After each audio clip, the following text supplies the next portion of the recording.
各位老朋友、老姐妹们，大家下午好，我是李素琴，欢迎来到咱们的颐养晚年频道。今天和大家聊聊一个热传消息。据称2026年起，65岁以上老人每月能领9850元，且条件放宽。听到这个消息，您是不是既激动又怀疑？第一反应可能是，真有这种好事，不会是骗局吧？或者担心自己错过。今天就要跟您掏心窝子好好聊聊这件事。咱们不传谣，不信谣，但该咱们得的福利，一分一毫也不能让它白白溜走。这消息传得有鼻子有眼，里面到底有多少是真，多少是假？如果真的有钱可以领，什么样的人能领到？具体怎么个领法？最关键的是，为什么有人说数十万人还没查？咱们会不会就是那数十万里的一个？今天的节目您可一定要耐心看完，这是关系到咱们每个月的实际生活，是菜篮子和药盒子的大事。今天我就把这事一层层说清楚，把核心真相摆在您面前。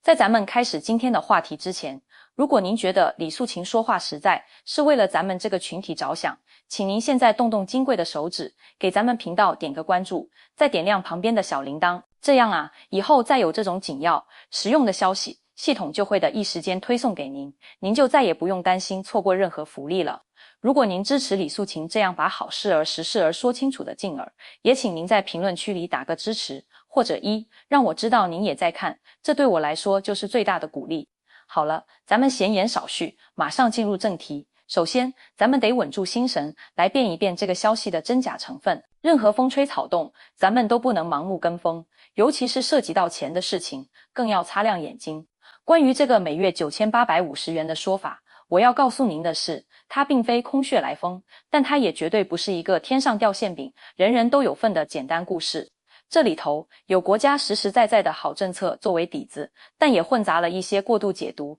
以讹传讹，甚至是个别不良机构为了吸引眼球而故意模糊焦点的信息。咱们国家这些年对于老年人的关怀力度是逐年加大的，这是不争的事实。从职工养老金连续多年的上调，到城乡居民基础养老金的稳步提高，再到针对高龄老人、失能老人、经济困难老人的各种补贴制度不断完善，这些都是咱能看得见、摸得着的。而传得沸沸扬扬的这9850元，其真正的政策源头，很可能与近年来国家在大力推动和完善的长期护理保险，以及高龄津贴、养老服务补贴等制度的整合与提升有关。但是，请注意用的词，整合与提升，这意思就是这笔钱它不是凭空出现的一个全新福利，而很可能是将原来分散的、有条件限制的几项补贴，在达到特定条件的情况下进行叠加和优化后的一个理论最高值。这就好比咱们以前领补贴，可能 A 项目领800，B 项目领500，C 项目因为门槛高没达到，现在政策优化了，门槛调整了，如果您同时符合 A、B、C 3个项目的条件，那么加起来一个月还真有可能接近或达到一个可观的数字。所以9850元这个具体数字，它更像是一个在最理想状况下的参考值，而不是一个普惠性的、无差别的发放标准。听到这里，您先别失望，因为重点恰恰在这里。正因为它是有条件的，所以我们才需要搞清楚条件是什么，然后看看自己能不能够得着，能不能通过合理的规划和申请，去争取到这份应有的保障。那些说人人有份，坐着等钱来的，才是最大的误导。那么问题就来了，为什么这么好的政策会造成数十万人还没查的局面呢？我分析这里头有3大拦路虎挡在了咱们和应得福利之间，咱们一个一个来把它挪开。第一个拦路虎，也是最大的一个，信息壁垒，或者说不知道。咱们很多老朋友获取信息的渠道相对比较单一，主要靠电视新闻、社区公告或者左邻右舍的口口相传。而政府的很多专项补贴、护理保险申请，信息发布往往分散在各个部门的网站上，申请流程也需要在线操作，或者准备复杂的纸质材料。这对习惯了面对面办事的我们来说，第一道坎就跨不过去，我们压根就不知道有这么回事，或者只是模模糊糊听了个名字，具体怎么回事，谁能办，去哪办，怎么办，一概不清楚。社区工作人员可能因为事务繁忙，无法做到对每一位符合条件的老人主动通知、上门讲解，这就导致了一个残酷的现实，很多钱就静静地躺在政策的池子里，等着人去申请，而很多符合条件的老朋友却因为不知道而与之擦肩而过。您说这亏不亏？所以数十万人还没查这个说法，虽然听起来吓人，但它确实揭示了一个普遍存在的现状，信息不对称让福利政策在最后1公里卡了壳。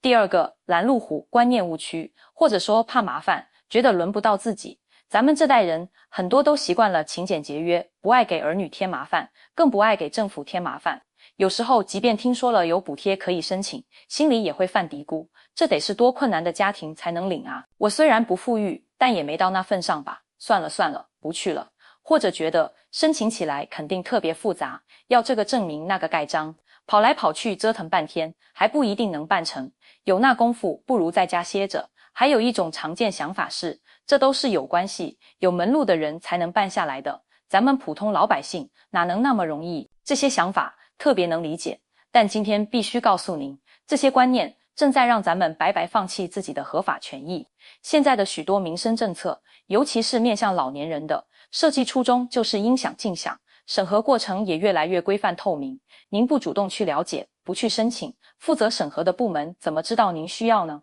您觉得自己不够格，但政策白纸黑字写的条件，您可能正好符合呢。怕麻烦，可能会让您错过未来几年，甚至10几年的稳定补贴，这笔账咱们得算清楚。第三个，拦路虎理解偏差，或者说被吓退，这就是前面提到的，像每月9850元这种具体数字引发的误解。很多人一听这个数的一反应就是这么多肯定是骗人的，或者要求肯定高得上天，跟我没关系，直接就把这条路给堵死了，连进一步了解的欲望都没了。还有些朋友可能去咨询过一次，遇到工作人员解释的不够耐心，或者自己没完全听明白那些政策术语，比如什么失能评估等级、照护需求评定、收入财产核定，感觉云里雾里，自信心受挫，也就打了退堂鼓。其实再复杂的政策，它的核心条件掰开揉碎了，无非就是围绕年龄、健康状况、经济状况这几件事。咱们自己心里得先有本账，才能去跟政策对得上。说完了这些障碍，接下来要做的就是帮您把这团迷雾拨开，告诉您在目前和可预见的2026年政策框架下，究竟哪几类老朋友最有可能成为这项高额补贴的重点受益人群。您不妨对照看看自己或者家人是不是属于其中一类。第一类也是核心中的核心，经专业评估达到中重度失能等级的老年人，这才是所谓长期护理保险或高额护理补贴真正的服务对象。国家发这笔钱主要目的不是为了普发福利，而是为了解决一个严峻的社会问题。当老人因为年老、疾病、伤残导致生活无法自理，需要长期有人照护时所产生的巨大经济负担和家庭压力，这笔钱某种意义上是照护服务的替代或补偿，所以它的首要发放对象就是那些真正需要照护的人。那么怎么才算失能呢？这不是咱们自己说了算，也不是医生说一句就行，而是需要一套非常严格、专业的老年人能力评估。评估人员会上门，从吃饭、穿衣、上下床、上厕所、室内走动、洗澡这6项日常生活活动以及认知能力、精神状态等方面进行综合打分，最终会评定出轻度失能、中度失能、重度失能等等级。通常只有达到中度或重度失能，才会触发长期护理保险的支付条件，或者有资格申请高额的养老服务补贴。这笔钱可能就是未来那个9850元的重要组成部分。它可以是现金补贴，直接打入您的账户，用于支付家庭照护者的辛苦钱或购买服务，也可以是提供等值的上门照护服务，比如住育、住节、康复训练等。如果您家里有长辈已经需要家人长时间贴身照料，或者卧床不起，那么请务必主动去所在社区的养老服务窗口咨询，申请进行老年人能力评估，这可能是打开补贴大门最关键的一把钥匙。第二类，特定年龄以上的高龄老人，尤其是经济困难的高龄老人，很多地方在高龄津贴的发放上是分年龄段的，比如80到89岁一个月100元，90到99岁一个月200元，100岁以上一个月500元甚至更多。这看起来离9850很远，但请注意，高龄津贴往往是叠加项，也就是说，如果一个失能老人同时又是90岁以上的高龄老人，那么他很可能在领取护理补贴的同时还能领取高龄津贴。此此外，对于经济困难的低收入家庭的高龄老人，各地还有经济困难老年人养老服务补贴，这笔钱可能比普通高龄津贴要多不少，几项加起来，数额就变得可观了。所以，年龄本身就是一个重要的加分项，年纪越大，可能享受的补贴项目就越多，叠加效应越明显。第三类，为家庭和社会做出过特殊贡献的老年人群体，这一点往往被忽视，但却是政策中充满温度的部分。比如，计划生育特殊家庭、失独家庭的老年人，很多地方都有针对性的特别扶助制度，补贴标准远高于一般老人。再比如，重点优抚对象中的老年军人、烈士遗属等，他们在享受国家抚恤优待的同时，进入老年阶段后，在养老、医疗、照护方面也能获得额外的倾斜和保障。这些补贴和保障，如果与高龄、失能等情况叠加，总额达到一个较高的水平，是完全有可能的。国家没有忘记那些曾经付出过的人，这份关怀会体现在实实在在的补贴上。第四类，积极参与个人养老金等补充保险制度的老年人，这是面向未来的一个重要趋势。国家除了提供基本养老保险，就是咱们的退休金之外，还在大力推广个人养老金制度。简单说，就是您自己在政策支持的专属账户里存一笔钱，购买国家筛选过的比较稳健的养老金融产品，比如存款、理财、基金、保险等，退休后可以按月、分次或者一次性领取。这部分钱是完全属于您个人的补充养老金。如果您在年轻时或现在有余力参与了个人养老金，那么到了法定退休年龄后，您每个月领取的钱就是国家基本养老金加个人账户养老金两部分。这个个人账户养老金的部分，如果您的账户积累得多，那么每月领到的数额就会很可观。它和前面提到的护理补贴、高龄津贴不冲突，是可以同时领取的。所以，那些有前瞻性、早早为自己做了补充养老规划的老人，未来每月总收入包括各类补贴达到一个令人羡慕的数字，是完全合理的。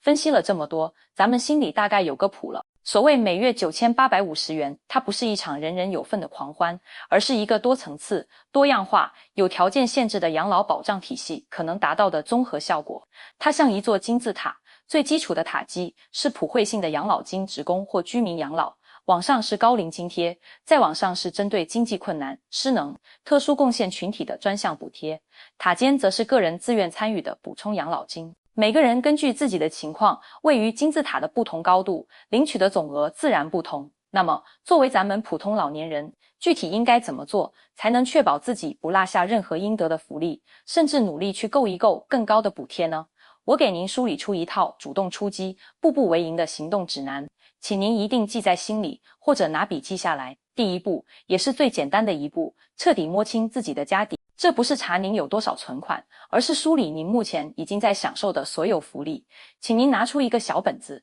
写清楚您每月固定领取的养老金是多少，是职工养老还是城乡居保？您有没有领取高龄津贴？多少岁开始领的？每月多少钱？很多地方是自动到龄发放，但最好核实一下您是否被认定为低保、低收入或其他经济困难家庭，有没有相应的补贴？您是否有优抚对象、残疾人之类的身份？相关补贴是否到位？摸清这个底，您才知道自己已经在金字塔的哪一层。第二步，主动咨询，破除信息壁垒，别等通知，主动走出去，带上您的身份证、户口本、退休证等基本证件，去2个地方，您常住地所在的社区居委会或街道办事处的养老服务窗口，这是最基层、最直接的政策咨询点。您可以问，咱们这儿针对像我这样 XX 岁，目前身体情况是 XX 样的老人，有什么补贴政策可以申请吗？把您的年龄和健康状况说清楚。当地的政务服务中心大厅，找到人社、人力资源和社会保障、医保或民政的办事窗口。长期护理保险通常归医保部门管，高龄津贴、经济困难补贴归民政部门管，养老金归人社部门管。您可以分别咨询，去的时候不要怕，理直气壮。咱们是去了解自己应得的权益。如果一次问不明白，就问2次，或者换个工作人员问，也可以让儿女晚辈帮忙。打电话查询当地12345政务服务便民热线，转接相关部门的政策咨询。第3步，重点关注失能评估这个核心环节。如果您感觉自己或者家里老人日常活动越来越吃力，需要别人帮助，那么请务必将申请老年人能力综合评估提上日程。这是获取高额护理补贴的入场券。评估通常由社区或街道委托的专业评估机构上门进行，不收费或收费很低，即便评估出来只是轻度失能，暂时不符合最高补贴条件，但这个评估结果会进入您的档案，未来健康状况变化时再次申请就有了基础，而且有些地方对轻度失能也有一定的支持政策。第4步，妥善保管材料，耐心跟进流程。一旦决定申请某项补贴，就要按照工作人员的要求，耐心准备材料，比如身份证、户口本、银行卡、病历、收入证明等等。所有提交的复印件最好自己备注，仅供申请 XX 补贴使用。提交申请后，记下办理回执或受理单号，隔一段时间可以主动询问一下进度，整个流程可能需要一些时间，请保持耐心。第5步，合理规划未来，考虑补充保障。对于身体还硬朗、经济也允许的老朋友，可以认真研究一下国家的个人养老金制度。这相当于在国家监督下，为自己开一个专款专用的养老储蓄投资账户，享受税收优惠，退休后多一份收入。虽然它不能立即兑现，但却是提升未来晚年生活质量的长效武器。最后，必须再次给您敲一下警钟，任何声称可以代办、包过、快速拿到高额补贴，并索取高额手续费的中介或个人，都极有可能是骗子。政府的正规补贴申请，除了可能收取几十块钱的评估费，有的地方甚至免费，是不会向申请人收取任何办事费、好处费的。所有流程都在政务窗口或官方网站进行，资金直接发放到申请人本人社保卡或指定的银行账户。请切记，保护好自己的身份证、银行卡和密码，不要轻易交给陌生人。好了，朋友们，今天的信息量非常大，但都是李素琴精心梳理，觉得对咱们至关重要的干货。为了让您记得更牢，咱们一起来回顾一下最核心的几点。第一，每月9850元是多项补贴叠加的参考值，并非人人可得的普惠金，重点应关注构成它的各项具体政策。第二，真正有望获得较高补贴的主要是中重度失能老人、经济困难的高龄老人、特殊贡献群体，以及提前规划个人养老金的老人。您可以根据自身情况对照了解。第三，行动是关键，请主动到社区或政务大厅咨询当地政策，特别是关于失能评估的部分，这往往是申请护理补贴的重要环节。第四，务必警惕代办骗局，正规补贴申请不收取高额手续费，资金会直接发放到个人账户，请保护好个人信息与财产安全。咱们老年人辛苦了一辈子，了解并争取自己应得的福利，不是占便宜，而是行使正当权利，也是为晚年生活增添保障的智慧。希望李素琴今天的这番长篇大论能像一盏小灯，帮您照亮通往应得福利的那条路，哪怕只是让您知道了该去哪个门问问题，今天这半天功夫就没白费。请您把这份攻略记在心里，也分享给您身边的老伙计、老姐妹们，或许您的一个分享就能帮到一位正在为医药费发愁，却不知道有补贴可申请的老朋友。愿咱们每一位老朋友都能在国家的护佑下，在自身的努力下，拥有一个更有保障、更加安心、更显从容的颐养晚年。我是李素琴，咱们下期节目再见。祝您身体健康，心里敞亮。